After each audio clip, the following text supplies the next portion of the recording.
அனைவருக்கும் வணக்கம். நான் உங்கள் அன்பு நண்பன் ஏகப்பிரியன். இப்போ ஒரு நண்பர் என்ன கேட்டிருக்கிறாரு அப்படின்னு பார்த்தீங்கன்னா, அந்த மௌனத்தோட மேன்மையை சொல்லுங்கள் அப்படின்னு கேட்டிருக்கிறாரு. மௌனத்தின் மேன்மை அப்படின்னு சொல்லணும் அப்படின்னா, மௌன விரதம் அதுதான் அவர் மௌனம்னு சொல்கிறாரு. மௌன விரதம் இருக்கிறதுனால என்னென்ன பயன்கள் கிடைக்கும் அப்படின்னு கேட்குறாங்க. இப்போ மௌன விரதம்னா பேசாமல் இருக்கிறது. அதுதான் பொதுவாக எல்லாருமே என்ன நினைக்கிறோன்னா, பேசாமல் இருக்கிறது மட்டும்தான் அப்படின்னு நினைக்கிறோம். ஆனால் அது மட்டும் இல்லை. மௌன விரதம் அப்படின்னா அன்னைக்கு நம்ம பேசலை. அதுக்கு பிறகு நம்ம என்னெல்லாம் செய்யக்கூடாது அப்படின்னு பார்த்திங்கன்னா, மௌன விரதம் இருக்கிற அன்னைக்கு நம்ம நிறைய பணிகளை செய்யக்கூடாது. பணியிலிருந்தும் மௌனமாக இருக்கணும், ஓய்வாக இருக்கணும். அதுக்கு அடுத்தது நம்ம பார்த்திங்கன்னா, உங்களுக்கு எதை பற்றியுமே சிந்திக்கக்கூடாது. சிந்தனையும் ஒரு விதமான செயல் தான், அதுவும் ஒரு விதமான பேச்சு தான். அந்த சிந்தனையிலிருந்து நம்ம ஓய்வாக இருக்கணும். அடுத்தது பார்த்தோன்னா, நம்ம செயல்படக்கூடாது. அடுத்தது மனசை ஒரே விஷயத்தை நோக்கி செலுத்திக்கிட்டே இருக்கலாம். இப்போது நம்ம மனசை முழுசாக வெறுமையாக வச்சுக்க முடியாது. இப்போது அப்படிங்கிறதுனால இப்போ ஏதாவது ஒரு மந்திரத்தை சொல்லிக்கிட்டே மௌன விரதம் இருக்கலாம். மனசுக்குள்ளே தேவைன்னா ஏதாவது ஒரு விஷயத்தை வச்சுக்கிட்டு தான் மனசால் இயங்க முடியும். ஏன்னா நம்ம மௌன விரதம் எதுவுமே பண்ணாமல் அப்படியே உட்காந்துடணும் அப்படின்னு நம்ம சொல்கிறோம். அப்படி சொல்லும்போது மனதால் அப்படி இயங்க முடியாது. மனசு அப்படி வெறுமை ஆகாது. அது ஏதாவது ஒன்று சொல்லிக்கிட்டே தான் இருக்கும். ஏதாவது ஒன்று பேசும், ஏதாவது ஒன்று கேட்கும். என்ன அப்போ அதுக்கு என்ன பண்ணணும்னா, அதுக்கு நம்ம ஒரு விஷயத்தை கொடுத்து, இதை மட்டும் நீ பண்ணிட்டுரு, நிறைய விஷயங்களை நீ கேட்காத, இதை மட்டும் கவனிச்சிக்க அப்படின்னு சொல்லிவிட்டு மனசுக்கு ஒரு வேலையை கொடுக்கணும். வேலையை கொடுத்துட்டு அந்த வேலை ஒரு மந்திரமாக இருக்கலாம். ஒரு மந்திரத்தை திரும்ப திரும்ப சொல்லிக்கிட்டே இருக்கலாம். மனசுக்குள்ளே சொல்லிக்கலாம். அப்போ அந்த எண்ணங்கள் உங்களுக்கு குறையும். சில பேருக்கு அந்த இது தேவைப்படாது. ஏன் தேவைப்படாதுன்னா, அவங்க இந்த மாதிரி மௌன விரதங்கள்லாம் நிறைய நாள் இருந்து மனதை நிறுத்தி கொள்ளும் திறன் அவங்களுக்கு இருக்கும். மனதோட எண்ணங்கள் வராமல் தடுக்கக்கூடிய திறமை அவங்களுக்கு இருக்கும். அது எப்படி வரும் அப்படின்னு பார்த்திங்கன்னா, அதிகமாக தியானம் பண்ணுறது, அடிக்கடி மௌனம் இருந்து பழகிறது. அப்போ எண்ணங்களை நிறுத்துறது. அவங்க செயல்பட்டால் கூட அவங்களுக்கு எண்ணம் வேலை செய்யாது. அவங்க ஒரு வேலை பண்ணுவாங்க, ஏதாவது ஒரு வேலை செய்கிறாங்க அப்படின்னா கூட அவங்க அதை அதில் கவனம் வச்சு பண்ணுறதில்ல. வேலையே இயல்பாக பண்ணுறாங்க. அதை அவங்க மூளைக்கு அவங்க அதை கொண்டு போகிறதில்ல. இப்போ பொதுவாக நம்மளோட மூளை எப்படி செயல்படுது அப்படின்னா, ஒரு பொருளை பார்க்குறோம். அந்த பொருளை பார்க்குறது நம்மளோட மூளையில் ஒரு அதிர்வை உண்டு பண்ணுது. அந்த அதிர்வு என்ன பண்ணுது அப்படின்னு பார்த்திங்கன்னா, அதிலிருந்து ஒரு செயல் பிறக்குது. நம்ம ஒரு பொருளை பார்க்குறோம். அந்த பார்க்குறதன் மூலமாக நம்ம புலனுக்கு அந்த விஷயம் தெரியுது. அடுத்தது நம்ம புலன் என்ன பண்ணுது, அதை பற்றி யோசிக்குது. இப்படி தான் ஒவ்வொரு விஷயத்தையும் நம்ம மைண்டுக்குள்ளே கொண்டு போகிறோம். ஆனால் இந்த மௌனத்தில் நம்ம அந்த பழகி பழகி பழகி வரும்போது என்ன பண்ணணும் அப்படின்னா, ஒரு விஷயத்தை பார்க்குறோம், ஆனால் அங்கே ஒரு விஷயம் நடக்குது. அதை நம்ம மூளைக்கு கொண்டு போகிறது இல்லை. அதை அப்படி வெறுமனே பார்த்துட்டு அப்படி விட்டுறோம். அப்போ அந்த திறமை நமக்கு வந்துடுச்சுன்னா மந்திரம் கூட தேவையில்லை. நம்ம அப்படியே கூட மௌன விரதம் இருந்துக்கலாம். இப்போது மௌன விரதம் இருக்கும்போது அன்றைக்கே உண்ணாவிரதம் இருந்துக்கலாம். சில பேர் என்ன பண்ணுவாங்கன்னா, மௌன விரதம் மட்டும் தனியாக இருப்பாங்க. அப்படி இருக்கிறது அவ்வளோவா நல்லதில்லை. என்ன பண்ணணும்னா, அன்றைக்கே உண்ணா நோன்பு இருந்துடணும். வயிறையும் மௌனமாக வச்சிடணும். பட்டினியாக இருக்கணும். வாயும் மௌனமாக இருக்கும், அறிவும் மௌனமாக இருக்கும், செயலும் மௌனமாக இருக்கும். இப்படி நம்ம இது எல்லாத்தையுமே மௌனமாக வச்சுக்கிட்டோன்னா அதுதான் முழுமையான மௌன விரதம். மௌன விரதம் இருக்கிறதுக்கு முடிஞ்ச வரைக்கும் தனிமையில் இருக்கிறது நல்லது. இப்போ என்ன கூட ஒரு 4 பேர் இருக்கும்போது நம்ம மௌன விரதம் இருக்கிறது அவ்வளோவா சரியாக வராது. ஏன்னா 4 பேர் 4 விதமான வேலைகளை பண்ணிகிட்ருப்பாங்க. அப்போ அவங்களுக்கு ஏதாவது நம்மளோட தேவை ஏற்படும். அவங்க ஏதாவது ஒன்று பேசுவாங்க. அப்படிங்கும்போது நம்ம அதுக்கு பதில் சொல்ல வேண்டியது வரும். இல்லைன்னா அவங்களுக்கே அது டிஸ்டர்பாக இருக்கும். ஏன்னா கூட ஒருத்தர் பேசாமலே இருக்கிறாரு அப்படிங்கும்போது அவங்களுக்கு ஒரு அச்ச உணர்வு வர்றதுக்கான வாய்ப்புகள் இருக்குது. இவருக்கு ஏதோ ஆகி போயிச்சோ அப்படின்னு நினச்சிடுவாங்க. அதனால் முடிஞ்ச வரைக்கும் தனியாக இருக்கணும். ஒற்ற கருத்துள்ள நண்பர்களோடு போயிட்டு ஏதாவது மலை பிரதேசங்கள் எங்கேயாவது தியான மண்டபங்களில் போயிட்டு அப்படி சில இடங்களில் அந்த மாதிரி பயிற்சிகள் கொடுக்குறாங்க. அந்த மாதிரி இடத்துல போயிட்டு அப்படியே உட்காந்துக்கலாம்.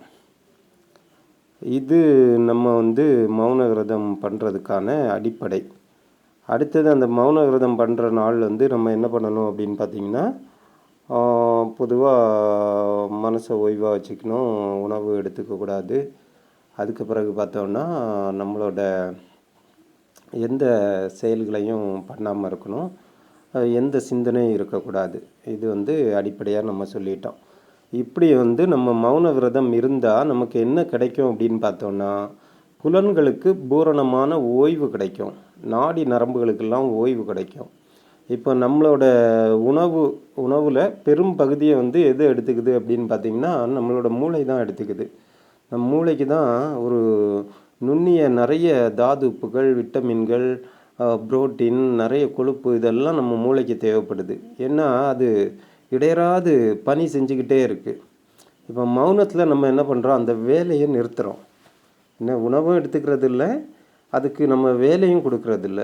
ஒரு விஷயத்தை பார்க்குறோம், ஆனால் அதுக்கு நாம் பதில் சொல்கிறதில்ல. அதை அந்த கண் வழியாகவே நிறுத்திடுறோம். சில பேர் சொல்கிறாங்கல்ல, இந்த காதில் கேட்டு அந்த காதில் விட்டுருவார் அப்படின்னு. இது உள்ளே கொண்டு போகிறதில்ல, இந்த காதிலே வாங்கிறதில்ல. ஏதோ ஒன்று எங்கேயோ ஒன்று கேட்டுட்ருக்கோம், அதை உள்ளே வாங்கிறதில்ல.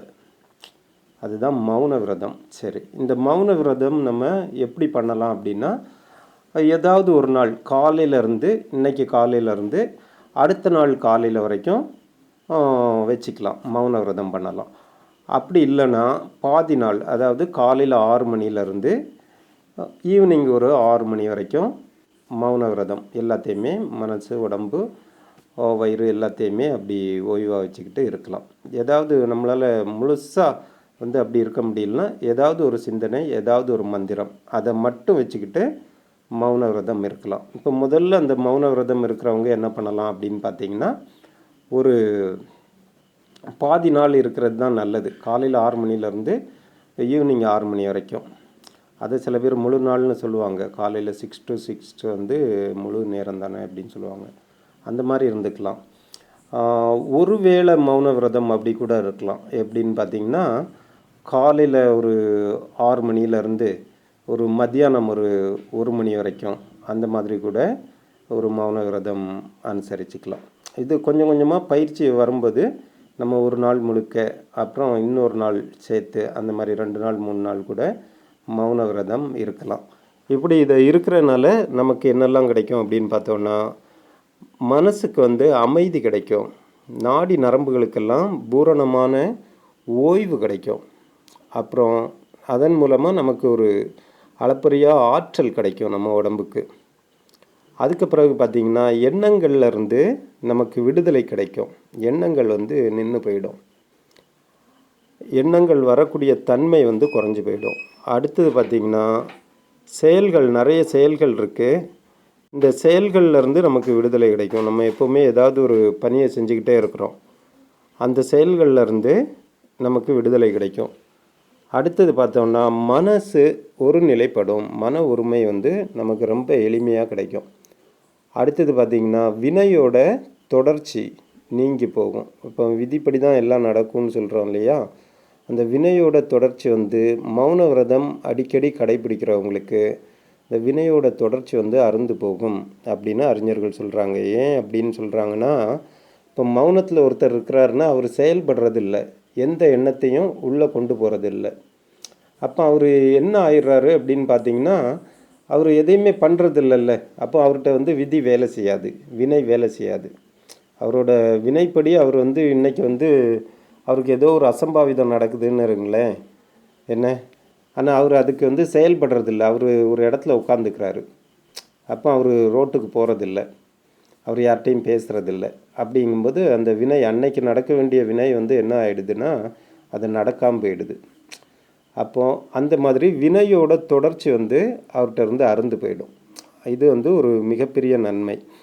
அடுத்தது பார்த்தோன்னா, புலன் அடக்கம் அவங்களுக்கு வரும், பூரணமான புலன் அடக்கம் அவங்களுக்கு வந்துடும். எப்படின்னா, அவங்களோட கண், காது, மூக்கு, அப்புறம் இந்திரிய உறுப்பு, இது எல்லாமே என்ன ஆகிடும் அப்படின்னு பார்த்திங்கன்னா, இது எல்லாத்துக்குமே ஒரு பூரணமான அடக்கமான நிலை.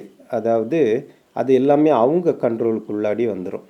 உடலும் வந்துடும், மனசும் வந்துடும். அவங்க நினச்சா தான் சிந்திப்பாங்க, அவங்க நினச்சா தான் சாப்பிடுவாங்க. அப்போ பூரணமாகவே ஒரு முழுமையான கட்டுப்பாட்டுக்குள்ளே அவங்களே வச்சுக்கலாம். அந்த மாதிரி ஒரு அற்புதமான பயிற்சி தான் மௌன விரதம். இதை முடிஞ்சவங்க இதை ஃபாலோ பண்ணி உங்களுக்கு தேவையான ஆற்றல்களை நீங்கள் பெறலாம். நீங்கள் நினைக்கிறது நடக்கும். ஏன்னா உங்களுக்கு அந்த மௌன விரதம் இருக்கும்போது உங்களுக்கு ஆல்ஃபா மைண்டு ஆட்டோமேட்டிக்காக வந்துடும். உங்களோட ஆழ் மனதோட நீங்கள் தொடர்பு கொள்ள நிலை வந்துடும். வர்றதுனால அந்த மௌன விரதம் இருக்கிற காலத்தில் உங்களுக்கு நீங்கள் நினைக்கக்கூடாது. ஆனால் ஒருவேளை உங்களுக்கு ஏதாவது ஒரு எண்ணங்கள் உங்களையும் அறியாமல் உங்களுக்கு ஏதாவது ஒரு எண்ணத்தை நிலைப்படுத்தி நீங்கள் பண்ணும்போது அது எதுவாக இருந்தாலும் அது உங்களுக்கு கிடைக்கும், அது நடக்கும் அந்த மாதிரி. ஏன்னா அது உங்களுக்கு ஒன்றுமே இல்லாத ஒரு இடத்துல நீங்கள் ஒரு இடையூறும் இல்லாத ஒரு மண்ணில், அது ரொம்ப வீரியமாக இருக்கிற ஒரு மண்ணில் ஒரு விதையை போட்டால் எப்படி அது உடனே வேகமாக அது முளைக்குமோ அந்த மாதிரி உங்களோட மனசு அமைதியாக இருக்குது, செயல்கள் இல்லாமல் இருக்கீங்க, உங்களோட எண்ணமே இல்லாமல் இருக்கிறீங்க. அந்த நேரத்தில் நீங்கள் ஒரு விஷயத்தை மனசுக்குள்ளே விதைக்கும்போது அது 100% உங்களுக்கு பயனை கொடுக்கும். இதுதான் மௌன விரதத்தோட அடிப்படையான விஷயங்கள். நான் சொன்னது இப்போ அடிப்படையான விஷயங்கள் தான். இதில் இன்னும் நிறைய விஷயங்கள் இருக்குது. அதெல்லாம் நான் இப்போ பேசினா கூட உங்களால் புரிஞ்சிக்க முடியாது, எல்லாராலையும் புரிஞ்சிக்க முடியாது. அப்போ அது ஒரு பெரிய சப்ஜெக்டாக போயிடும். இப்போ அவங்க இந்த விஜய் அம்மா ஒரு பதிவு போட்டாங்க இல்லையா, அதுலேயும் சில அடிப்படையான விஷயங்களை தான் சொல்லியிருக்கிறாங்க. இதுக்கு மேலே நிறைய தகவல்கள் இருக்குது. அதை நம்ம அதுக்கு நம்ம நிறைய இந்த அடிப்படை பயிற்சிகளெல்லாம் முடித்த பிறகு தான் அந்த தகவல்களை நாம் அடைய முடியும். வாழ்க வளமுடன், நலம் பெருகட்டும்.